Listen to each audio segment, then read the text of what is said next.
नमस्कार सभी को स्वागत है मेरे YouTube चैनल पीयूष मिश्र 13 पर।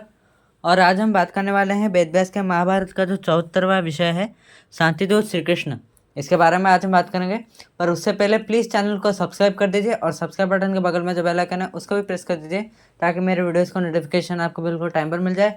वीडियो अच्छा लगे तो लाइक कीजिए और शेयर भी कीजिए आपके फ्रेंड्स और फैमिली के साथ ताकि हमारा चैनल ग्रो कर सके। तो चलिए शुरुआत करते हैं। और उससे पहले मैं बता दूं कि पिछले एपिसोड में क्या होता है कि पिछले एपिसोड में हमने आखिरी की ओर हमने जानता है किस प्रकार दुर्योधन ने सुई के नोक के भी समान भूमि देने से मना कर दिया था पांडवों को।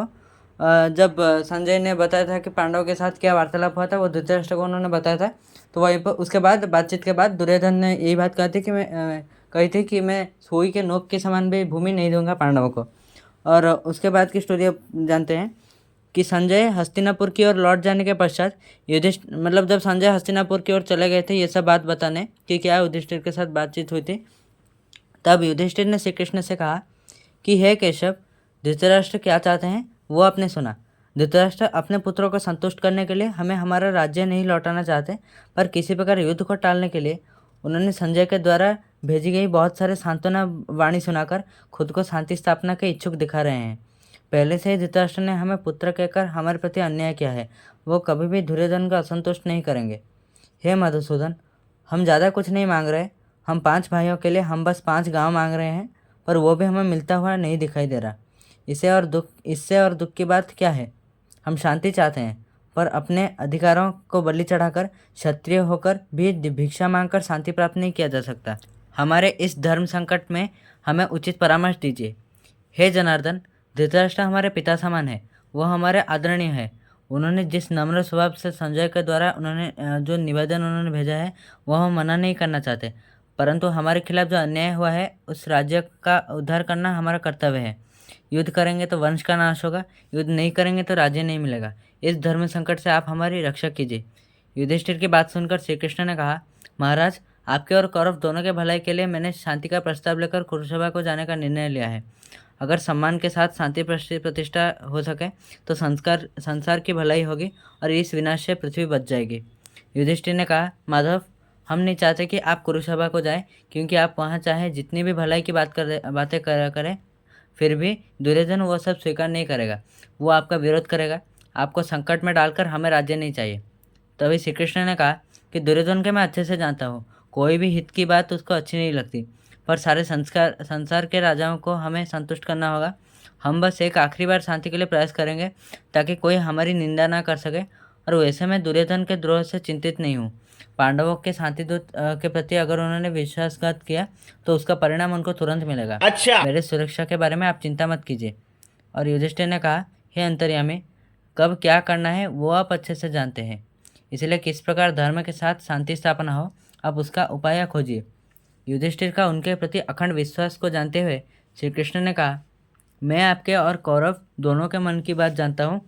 आप हमेशा धर्म के पथ में रहें और धर्म के रास्ते को आश्रय करके रहते हैं, पर कौरव हमेशा ईर्ष्या और शत्रुता को आश्रय करके रहते हैं। दुर्योधन आपको 5 गांव देकर संधि कर लेगा ऐसा तो मुझे लगता नहीं, पर फिर भी मैं जो कार्य करने के लिए जा रहा हूँ वो जरूरी है। मैं धृतराष्ट्र और भीष्म के पास आपके निवेदन को प्रकाश करूंगा और पांडवों के गुण और दुर्योधन के दोष का वर्णन करूंगा। कुरुसभा में बहुत सारे राजा, पंडित, ब्राह्मण, नगरवासी होंगे। मैं सबके सामने दुर्योधन का अन्याय और कुकर्म का घोर निंदा करूंगा। मैं शांति के लिए जो कार्य करूंगा वो आपके सम्मान और राज्य लाभ के लिए होगा। यदि कौरव युद्ध की इच्छा से इस प्रस्ताव को नहीं मानते तो युद्ध के प्रस्तुति के लिए मैं शीघ्र यहाँ लौट आऊँगा। मुझे तो यही लगता है कि युद्ध निश्चित है। युद्ध की प्रस्तुति में जैसे आप कोई कमी न रखें। यह कहकर कृष्ण पांडवों के दूत के रूप में हस्तिनापुर जाने के लिए प्रस्तुत हुए। पांडवगण शांति के लिए बहुत इच्छुक थे। वो इतने इच्छुक थे कि हमेशा युद्ध के लिए प्रस्तुत भीम ने भी श्री कृष्ण से शांति की निवेदन करते हुए कहा, आप किसी भी प्रकार शांति की चेष्टा कीजिए, चाहे तो हम दुर्योधन का कहा भी मान लेंगे, पर कुरुवंश का विनाश ना हो।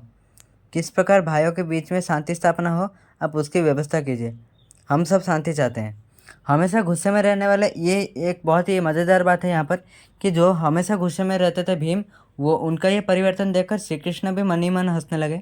अर्जुन और नकुल भी भीम की बात से सहमत हुए, पर सहदेव ने कहा, हे माधव, मेरे सब भाई आपको शांति की बात कह रहे हैं, पर मेरी ये विनती है जिस प्रकार युद्ध हो आप उसकी व्यवस्था कीजिए। द्रौपदी के साथ जिस प्रकार का व्यवहार हुआ था, युद्ध के अलावा किसी और रास्ते से उसका बदला नहीं लिया जा सकता। सात्यकी भी सहदेव के बात से सहमत हुए। इसी समय अपने घने केशों को खुली रखी हुई द्रौपदी ने वहाँ पर कृष्ण से कहा, हे गोविंद, आपसे मैंने कभी अपनी मन की बात नहीं कही है, पर मैं अभी अपने आप को रोक नहीं पा रही हूँ। मैं राजा द्रुपद की कन्या और धृष्टद्युम्न की बहन हूँ। पांडु महाराज की बहू हूँ। 5 पांडवों के 5 वीर पुत्रों को मैंने जन्म दिया है और खास करके मैं आपकी प्रिय सखी हूँ। किंतु हे केशव, ये सब सौभाग्य होकर भी कुरु राजसभा में मेरे साथ जो व्यवहार हुआ वो मैं कभी नहीं भूल सकती। आज भी मेरे केस खुले हैं।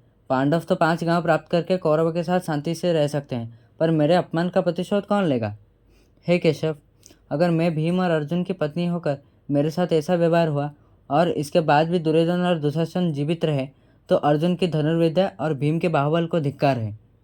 ये सब घटनाएं द्रौपदी जितना ज़्यादा वर्णन कर रही थी, उनकी दोनों आंखें उतनी ही आंसू से भर रही थी।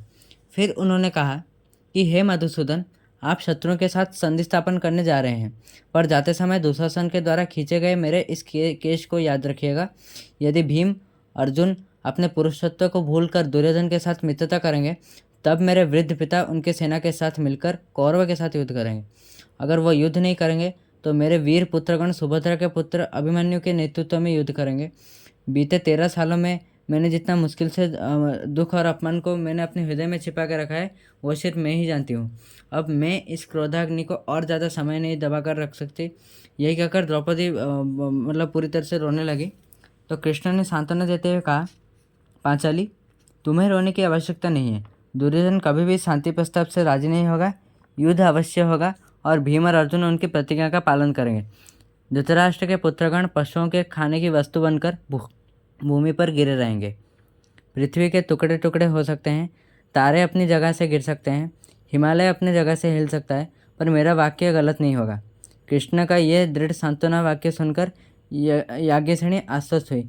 और यहाँ पर द्रौपदी का एक और नाम ही था याज्ञसेनी। तो यही था स्टोरी। आशा करता हूँ आपको वीडियो अच्छा लगा और आखिरी तक देखने के लिए बहुत बहुत धन्यवाद। और प्लीज़ चैनल को सब्सक्राइब करके जाइएगा और सब्सक्राइब बटन के बगल में जो बेल आइकन है उसको भी प्रेस कर दीजिएगा, ताकि मेरे वीडियोस को नोटिफिकेशन आपको बिल्कुल टाइम पर मिलता रहे। और वीडियो अच्छा लगा तो लाइक प्लीज़ कीजिएगा और शेयर भी कीजिए आपके फ्रेंड्स और फैमिली के साथ, ताकि हमारा चैनल ग्रो कर सके। तो आज के लिए बस इतना ही। नमस्कार।